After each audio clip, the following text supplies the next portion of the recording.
Okay students, hello. இன்னைக்கு நம்ம பார்க்க போற chapter unit 13 நியூக்ளியை.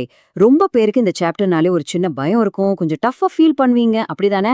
But don't worry, நம்ம அதை எக்ஸாம்க்கு என்ன தேவையோ அதை மட்டும் ஃபோக்கஸ் பண்ணி ரொம்ப சிம்பிளா ஈஸியா புரிஞ்சுக்கலாம். ரெடியா?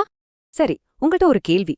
உங்க வீட்லயே இப்போ நீங்க உட்கார்ந்திருக்கிற இடத்துலயே ஒரு சின்ன ரேடியோ ஆக்டிவ் பொருள் இருக்கும்னு சொன்னா நம்புவீங்களா?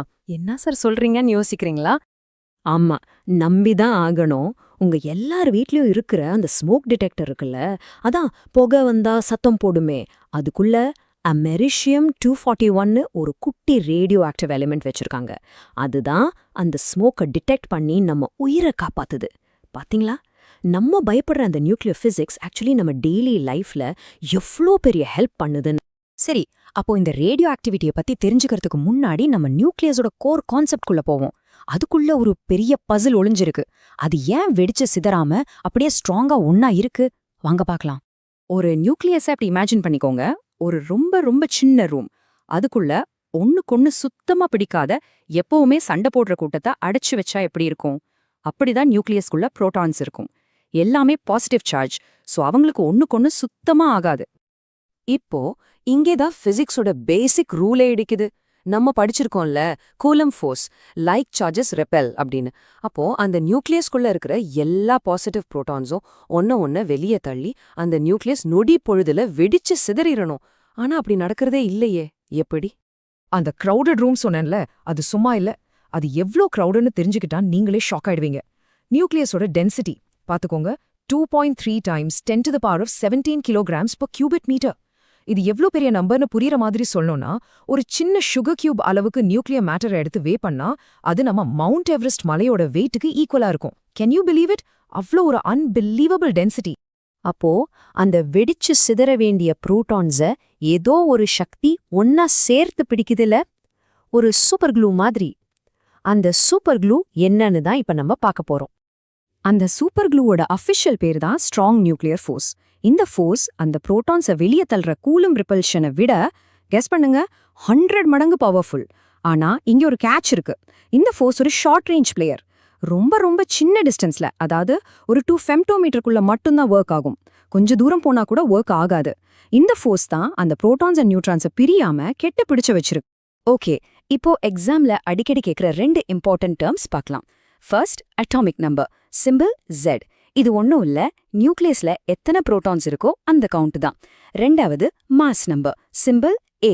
இது அந்த நியூக்ளியஸ்ல இருக்கிற total number of protons and neutrons ரெண்டையும் சேர்த்து கவுண்ட். சிம்பிளா சொல்லணும்னா A = Z+N. ரொம்ப பேசிக், ஆனா ரொம்ப இம்பார்ட்டன்ட். சரி, ஒரு பர்டிகுலர் நியூக்ளியஸா, யானி ஒரு நியூக்ளைடை நம்ம எப்படி பேப்பர்ல எழுதுவோம்? இந்த ஃபார்மேட்ல தான். AZX. இங்க எக்ஸ்ங்கிறது அந்த எலிமெண்டோட சிம்பிள். ஃபார் எக்ஸாம்பிள், கோல்டு ஆரவ பாப்போமா? கீழே 79 இருக்கு பாத்தீங்களா? அதுதான் அதோடைய அட்டாமிக் நம்பர் Z, யானி 79 புரோட்டான்ஸ். மேல 197 இருக்குல்ல, அது அதோடைய மாஸ் நம்பர் A, யானி டோட்டலா 197 புரோட்டான்ஸ் பிளஸ் நியூட்ரான்ஸ் சேர்த்தது. சரி, இந்த ஸ்ட்ராங் நியூக்ளியர் ஃபோர்ஸ் புரோட்டான்ஸை ஒன்னா சேர்த்து வைக்கிறதோட நிறுத்தால, அது ஒரு சின்ன மேஜிக்கும் பண்ணுது. அந்த மேஜிக் தான் மாஸ்க்கும் எனர்ஜிக்கும் நடுவுல இருக்கிற ஒரு unbelievable connection. Let's see what that is. இங்க தான் பிசிக்ஸ்லயே ஒரு இன்ட்ரெஸ்டிங்கான பசில் வருது. இப்போ ஒரு நியூக்ளியஸ் இருக்குன்னு வச்சுக்கோங்க. அதுக்குள்ள இருக்கிற புரோட்டான்ஸ் அண்ட் நியூட்ரான்ஸை தனித்தனியா வே பண்ணி அந்த வெயிட்டை ஆட் பண்றீங்க. ஒரு டோட்டல் வெயிட் வரும்ல? ஆனா அந்த நியூக்ளியஸை ஒன்னா சேர்த்தாப்புற மொத்தமா வே பண்ணா ஆச்சரியமா அந்த வெயிட் கொஞ்சம் கம்மியா இருக்கும். எங்க போச்சு அந்த கொஞ்சம் மாஸ்? அப்படி காணாம போன அந்த மாஸ்க்கு பேரு தான் மாஸ் டிஃபெக்ட், சிம்பிள் ΔM. அந்த காணாம போன மாஸ் எங்க போச்சுன்னு யோசிச்சுட்டு இருக்கீங்களா? அந்த பசில சால்வ் பண்ண நம்ம கிரேட் சயின்டிஸ்ட் ஆல்பர்ட் ஐன்ஸ்டீன் கொடுத்த ஒரு மாஸ்டர் கீ தான் அதுதான், the world famous equation, E = mc². So இங்க ரொம்ப இம்பார்ட்டண்டான பாயிண்ட் என்னன்னா, அந்த மாஸ் டிஃபெக்ட், அந்த ΔM வேஸ்டா காணாம போகல, அது எனர்ஜியா கன்வெர்ட் ஆயிருக்கு. அந்த எனர்ஜிக்கு பேரு தான் பைண்டிங் எனர்ஜி. ஸோ இந்த பைண்டிங் எனர்ஜி தான் அந்த நியூக்ளியஸை ஒன்னா சேர்த்து வைக்கிற ஆக்சுவல் க்ளூ. சிம்பிளா BE = ΔM × c². இதை நல்லா புரிஞ்சுக்கிறதுக்கு ஒரு சின்ன கால்குலேஷன் போட்டு பார்க்கலாம். நம்மளோட எக்ஸாம்பிள், ஹீலியம் 4 நியூக்ளியஸ். அதுக்குள்ள 2 புரோட்டான்ஸ் அண்ட் 2 நியூட்ரான்ஸ் இருக்கும், கரெக்டா? ஸோ ஃபர்ஸ்ட் ஸ்டெப், அந்த பார்ட்ஸோட மாஸை கால்குலேட் பண்ணுவோம். 2 புரோட்டானோட மாஸ் பிளஸ் 2 நியூட்ரானோட மாஸ் மொத்தமா ஆட் பண்ணா நமக்கு கிடைக்கிறது 4.03188 அட்டாமிக் மாஸ் யூனிட்ஸ், யானி U. Okay, step 2. நம்ம கணக்கு போட்டு வச்சிருக்கிற எக்ஸ்பெக்டட் மாஸ் 4.0318 U. ஆனா எக்ஸ்பெரிமெண்ட்ல அந்த ஹீலியம்-4 நியூக்ளியஸ் ஆக்சுவலா வே பண்ணா அது வெறும் 4.0026 U தான் வருது. சோ அந்த 2 மாஸ்க்கு உள்ள டிஃபரன்ஸ், அதத்தான் நம்ம மாஸ் டெஃபெக்ட் டெல்டா எம்னு சொல்றோம். இங்க அது 0.02928 U. இப்போ லாஸ்ட் ஸ்டெப். அந்த மிஸ் ஆன மாஸ நம்ம எனர்ஜியா கன்வெர்ட் பண்ண போறோம். E = mc² யூஸ் பண்ணலாம். ஆனா எக்ஸாம்க்கு ஒரு ஈஸி ஷார்ட்கட் இருக்கு. 1 U mass 931.5 mega electron volts MEV எனர்ஜிக்கு ஈக்குவல். இது ஒரு ஸ்டாண்டர்ட் கன்வர்ஷன்.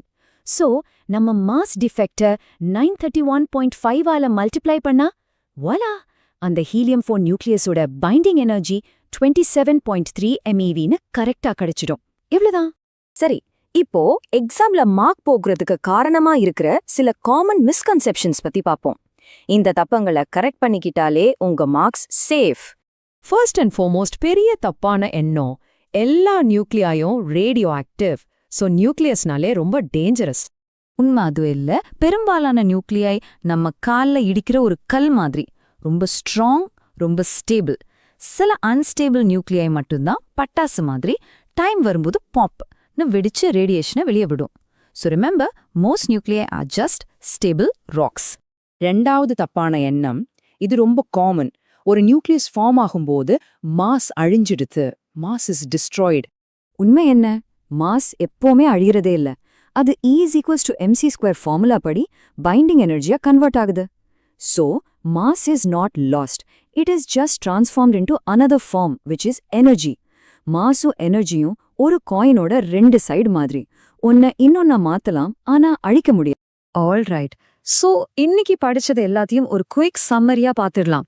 இந்த பாயிண்ட்ஸை மட்டும் நல்லா ஞாபகம் வச்சுக்கிட்டாலே எக்ஸாமுக்கு போதும். ஓகே, சோ நல்ல ஞாபகம் வச்சுக்கோங்க. நம்பர் 1, நியூக்ளியஸ்குள்ள இருக்கிறது protons Z and neutrons N. Number 2, அந்த ஸ்ட்ராங் நியூக்ளியர் ஃபோர்ஸ் தான் கூலம் ரிபல்ஷனை ஓவர் கம் பண்ணி எல்லாரையும் ஒன்னா சேர்த்து வைக்குது. ஆனா அது ஒரு ஷார்ட் ரேஞ்ச் ஃபோர்ஸ். நம்பர் 3, அந்த மாஸ் டிஃபெக்ட்ல இருந்து கன்வெர்ட் ஆன பைண்டிங் எனர்ஜி தான் அந்த ஆக்சுவல் க்ளூ.